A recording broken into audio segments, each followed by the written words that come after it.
Good morning बच्चों। Online classes में आपका स्वागत है। तो अपन का टॉपिक चल रहा था बच्चों नेशनल करिकुलम फ्रेमवर्क 2005, है ना, राष्ट्रीय पाठ्यचर्या की रूपरेखा। क्या था हमारा टॉपिक?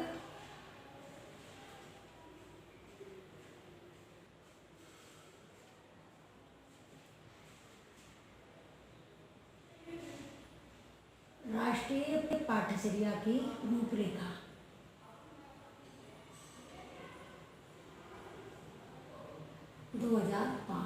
है ना, ये चल रहा था हमारा टॉपिक। तो इसके बारे में मैंने आपको समाहित बिंदु करा रही थी इसके, है ना, 6 पॉइंट्स मैंने आपको करवा दिए। हम आगे के पॉइंट्स अभी कराएंगे आपको। तो जो राष्ट्रीय पाठ्यचर्या की रूपरेखा है, तो इसके बारे में मैंने आपको समझाया था डिटेल में कि ये मतलब इस योजना का निर्माण क्यों किया, ये राष्ट्रीय पाठ्यचर्या क्रम को क्यों लाया गया, है ना। तो बच्चों इसमें क्या है, इसके जो मैंने बताया था आपको, इसके प्रोफेसर थे यशपाल।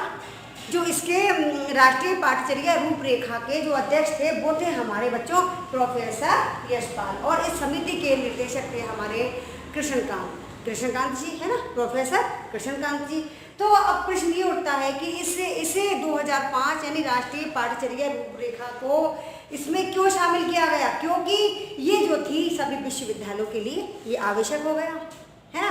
और इसका एक मोटिव था बिना बोझ के सीखने की प्रक्रिया, है ना, बिना बोझ के सीखने की प्रक्रिया जो था हमारा, इसी के कारण ये जो राष्ट्रीय पाठ्यचर्या 2005 को लाया गया कि क्योंकि ये सभी विश्वविद्यालयों के लिए आवश्यक हो गया। तो इसके में क्या है कि किताब ये बढ़ते हुए क्रम को देखते हुए, इसके यानी बढ़ते हुए बोझ को देखते हुए, इसका जो मोटिव था इसके अंतर्गत पाठ्यक्रम में बढ़ते हुए बोझ को देखते हुए राष्ट्रीय पाठ्यचर्या की समीक्षा की गई और इस रूपरेखा को तैयार किया गया। तो इसमें क्या है फिर, जिसे केंद्रीय सलाहकार बोर्ड द्वारा स्वीकार कर लिया गया, केंद्रीय सलाहकार बोर्ड द्वारा इसको स्वीकार कर लिया गया। और इसका जो शुरुआत थी संशोधित राष्ट्रीय पाठ्यचर्या दस्तावेज का जो प्रारंभ था वो मैंने आपको बताया था रविन्द्रनाथ टैगोर का निबंध सभ्यता और प्रगति से हुआ इसकी शुरुआत, है ना, इससे इसकी उत्पत्ति हुई।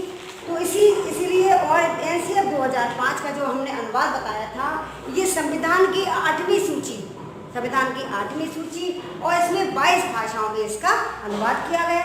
इसमें जो संविधान की 8वीं अनुसूची में जो शामिल जो 22 भाषाएं हैं उसमें उसका अनुवाद किया गया। और विद्यालय का ये अब तक का नया दस्तावेज है। तो मानव संसाधन मंत्रालय की पहल पर प्रोफेसर यशपाल की अध्यक्षता में देश के चुने गए विशेषज्ञों और विद्वानों ने शिक्षक को नई राष्ट्रीय चुनौती के रूप में देखा था, है ना।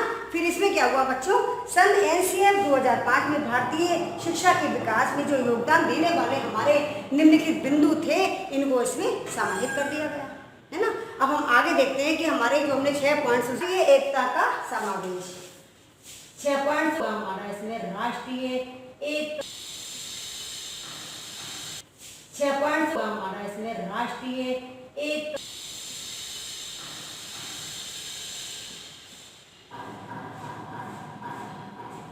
ये होगा हमारा राष्ट्रीय एकता का समावेश, यानी इंक्लूजन होगा। ये आप पॉइंट्स लिखते जाइएगा। उस दिन जो मैंने आपको 6 पॉइंट्स कराए थे वो आपने नोट कर लिए होंगे, और अब आप आगे के पॉइंट्स लिखिए।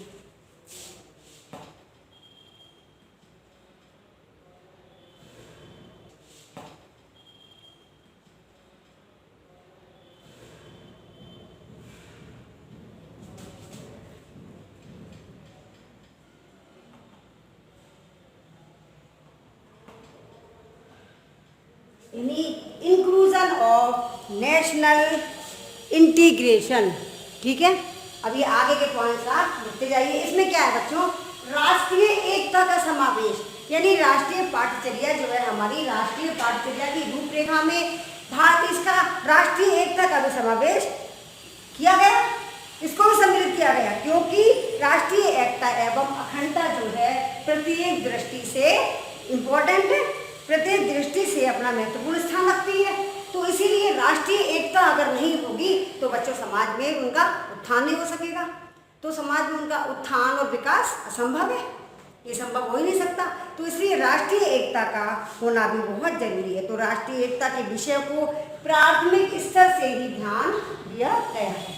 राष्ट्रीय एकता का विकास जो है इसमें और हमारा परिवेश एवं हमारा समाज नामक विषयों में पूर्ण स्थान इसको प्रदान किया गया, जिससे कि छात्रों में राष्ट्रीय एकता के बीज जो है वो प्रारंभ से ही अंकुरित होने लगे। ठीक है, अगला पॉइंट हमारा आता है रुचिपूर्ण शिक्षा का समावेश।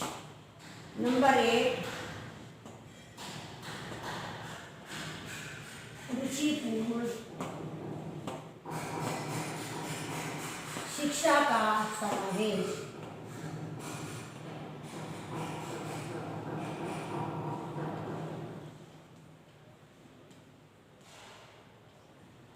रुचिपूर्ण शिक्षा का समावेश।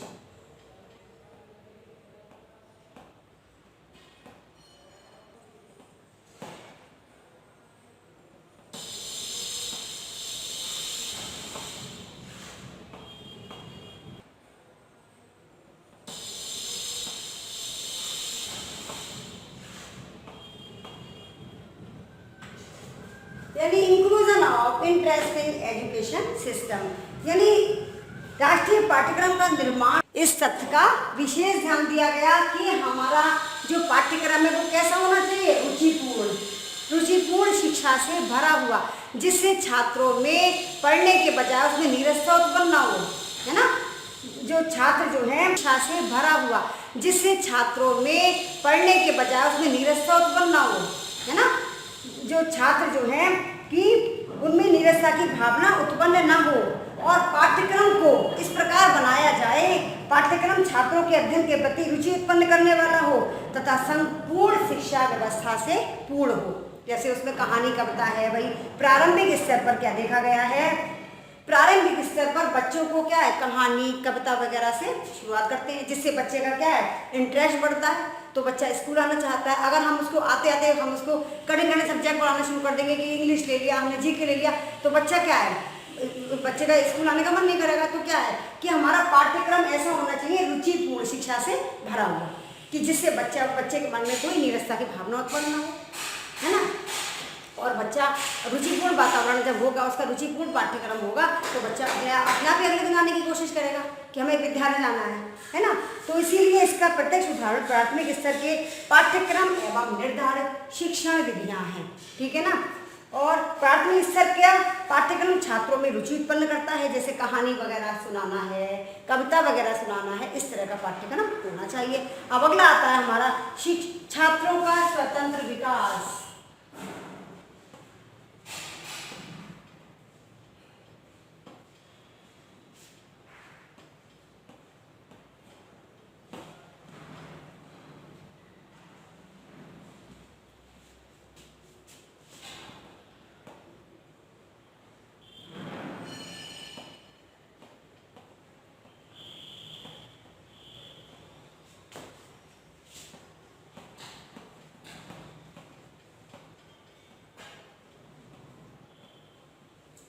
फ्री डेवलपमेंट ऑफ स्टूडेंट, यानी छात्रों को खुली छूट होनी चाहिए पढ़ने के लिए, कि राष्ट्रीय पाठ्यक्रम संरचना 2005 में छात्रों के स्वतंत्र विकास की संरचना का निर्माण किया गया है इसमें, क्योंकि छात्रों को परीक्षा के बोझ से मुक्त करते हुए मासिक परीक्षा, यानी छात्रों को परीक्षा के बोझ से मुक्त करते हुए मासिक परीक्षण और सत्र परीक्षण का भी इसमें प्रावधान है, कि बच्चों के मासिक टेस्ट लिया जाए भाई, जिससे पता चले कि बच्चे ने पढ़ाई कहाँ से कहाँ तक की है। इसलिए बच्चे का मासिक टेस्ट और सत्र टेस्ट होना जरूरी है। तो इसलिए बच्चे पर जो है परीक्षा का बोझ न डाला जाए और इसमें छात्रों में परीक्षा देने की रुचि विकसित हो। पाठ्यक्रम भी इस प्रकार तैयार किए जाएं, यानी पाठ्यक्रम भी इस प्रकार तैयार किया जाए जो कि छात्रों को मानसिक रूप से बोझ ना लगे, छात्रों को जो है वो मानसिक रूप से बोझ ना लगे। और इस प्रकार की व्यवस्था राष्ट्रीय कार्यक्रम संरचना 2005 में की गई है। अब हमारा अगला आता है बच्चों शिक्षक सशक्तिकरण का समावेश।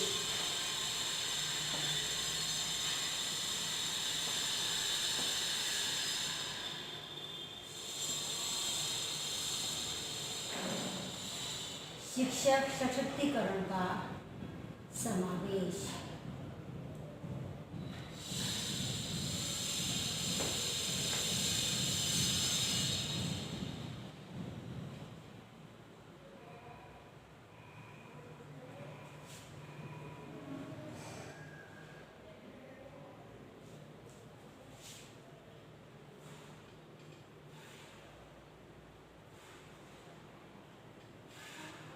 यानी इंक्लूजन ऑफ टीचर्स एम्पावरमेंट, ठीक है ना।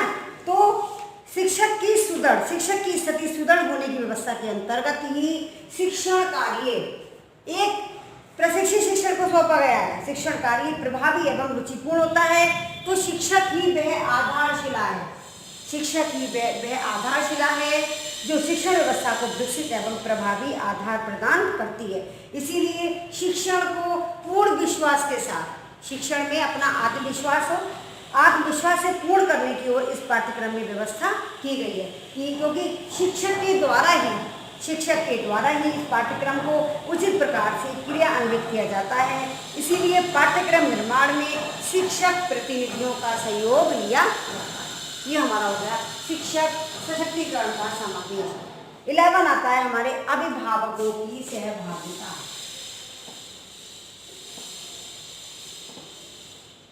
आप ये पॉइंट्स नोट करते जाइएगा।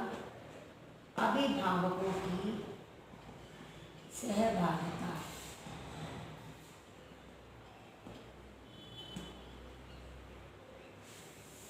यानी अभिभावकों की सहभागिता यानी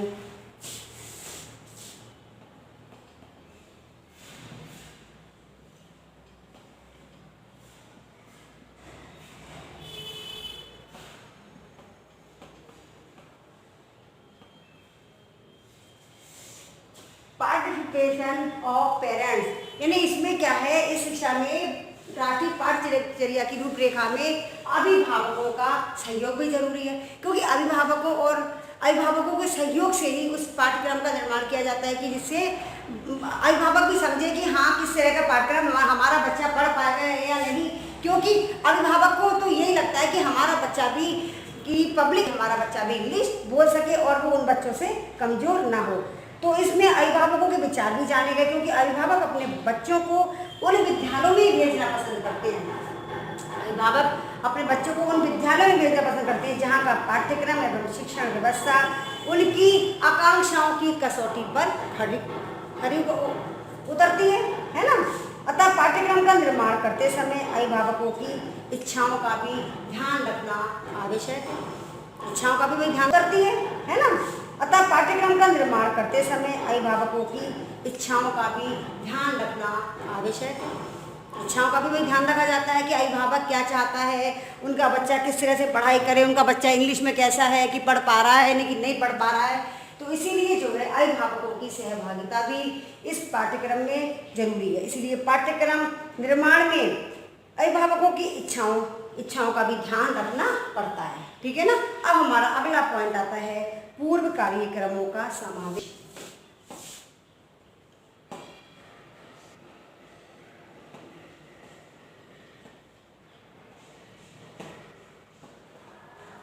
पूर्व कार्यक्रमों का समावेश।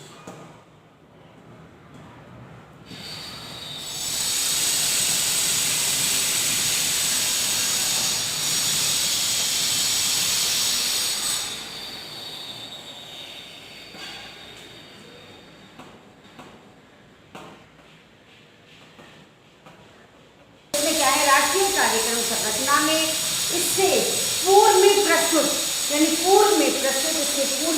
कार्यक्रम सन 1988 का राष्ट्रीय पाठ्यक्रम, 2000 का राष्ट्रीय पाठ्यक्रम एवं सन 1993 का बिना बोझ के सीखना कार्यक्रम के महत्वपूर्ण बिंदुओं का भी समावेश किया गया है। यानी पूर्व कार्यक्रम के जो हमारे पाठ्यक्रम है उनका भी 1993 का बिना बोझ के सीखना कार्यक्रम के महत्वपूर्ण बिंदुओं का भी समावेश किया गया है। यानी पूर्व कार्यक्रम के जो हमारे पाठ्यक्रम है उनका भी समावेश किया गया है।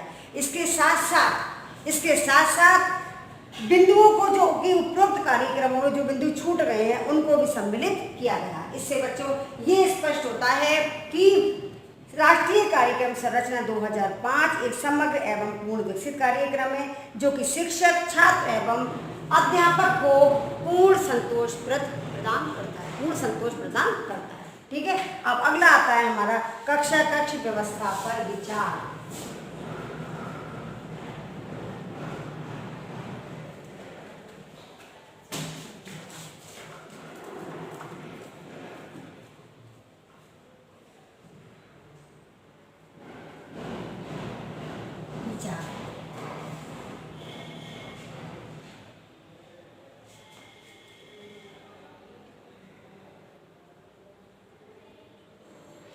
View of on classroom management.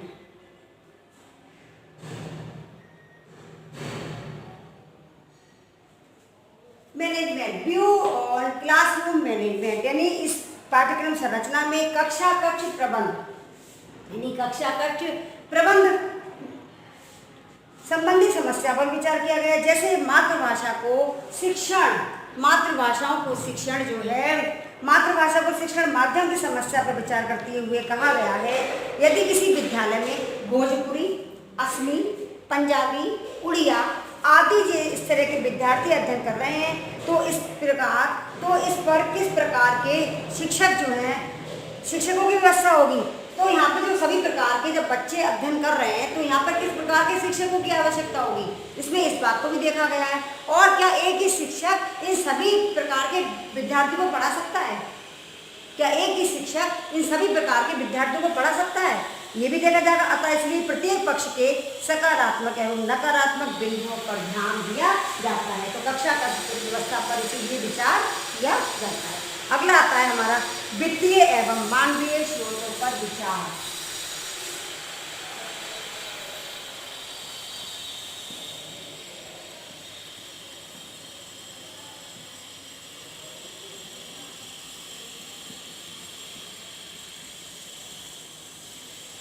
मानवीय स्रोतों पर विचार।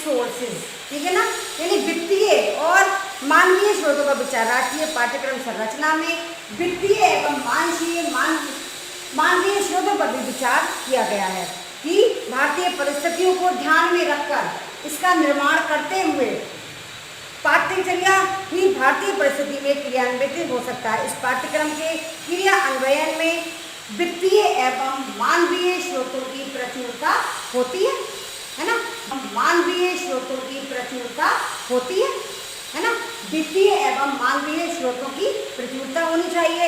इस पर राष्ट्रीय पाठ्यक्रम 2005 की संरचना पर जो है विचार किया गया है। ठीक है, अब अगला हमारा आता है मानवीय मूल्यों का समावेश।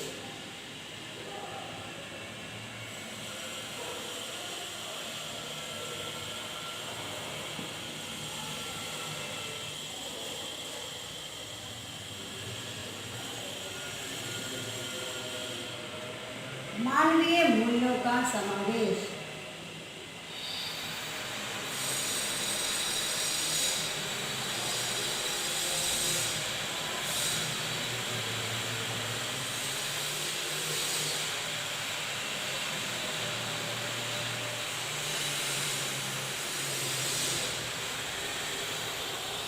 इंक्लूजन ऑफ ह्यूमन वैल्यूज की भारतीय संस्कृति में मानवता एवं नैतिकता का एक महत्वपूर्ण स्थान है। अतः इससे ये संभव नहीं है कि मानवीय स्रोत की उपलब्धता पर पूर्ण विचार किया गया है। भारतीय परिस्थितियों को ध्यान में रखकर निर्माण किया गया पाठ्यक्रम ही भारतीय परिस्थिति में क्रियान्वित हो सकता है। इस पाठ्यक्रम के क्रिया अन्वयन में वित्तीय एवं मानवीय स्रोतों पर विचार करते हुए तो इसमें इस तथ्य का दर्शन जो है, इसमें मानवीय मूल्यों के समावेशन में ये संभव नहीं है कि भारतीय शिक्षा के पाठ्यक्रम में मानवीय मूल्यों का समावेश ना हो, ऐसा भी नहीं कहा गया है। इसीलिए प्राथमिक स्तर पर पाठ्यक्रम में कहानी एवं नैतिक शिक्षा के माध्यम से मानवीय मूल्यों का शोध किया गया है, क्योंकि इसमें कहानी वगैरह है, कहानी, कविता, इसके माध्यम से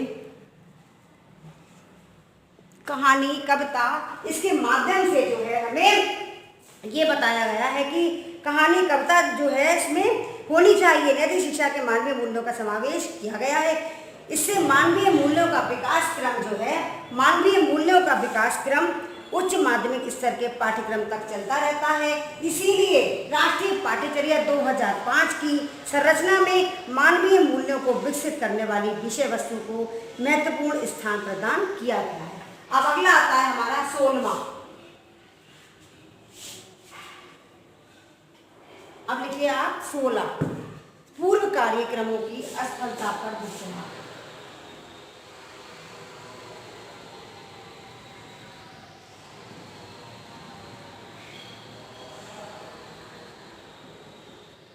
असफलता पर विचार।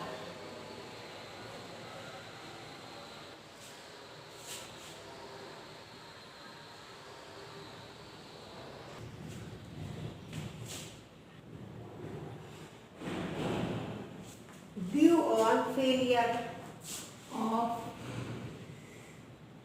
pre-program।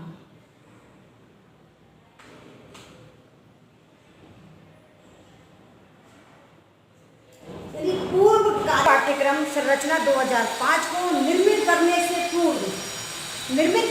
पूर्व इन तथ्यों पर पूर्ण रूप से विचार किया गया है कि इसके पूर्व के पाठ्यक्रम संरचना 2005 को निर्मित करने से पूर्व इन तथ्यों पर पूर्ण रूप से विचार किया गया है कि इसके पूर्व के कार्यक्रम जो है, इन तथ्यों पर पूर्ण रूप से विचार किया गया है कि पूर्व के कार्यक्रम आयोगों के सुझाव ठंडे बस्ते में क्यों चले गए। आयोग एवं राष्ट्रीय पाठ्यक्रम के क्रियान्वयन कागजी कार्यवाही बनकर क्यों रह गए, इस पर विचार करते हुए इस पाठ्यक्रम का स्वरूप प्रदान किया गया है ना। इन प्रभावों को देखते हुए इसे क्रियान्वित हो सके।